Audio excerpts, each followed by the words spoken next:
भाई साहब किथे हो?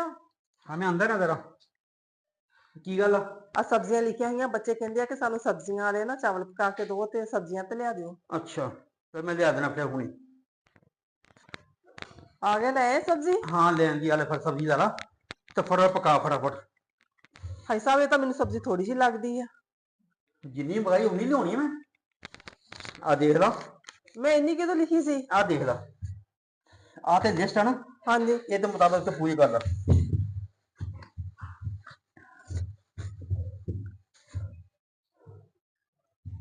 तो आख्या सी एक प्याज दो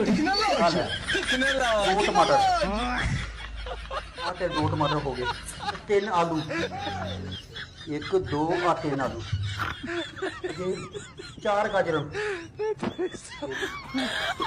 आ चार गाजर पांच मटर एक दो तीन चार आ पांच मटर तेरे आ गया In a small table. God have mercy upon us. छह हरी मिर्च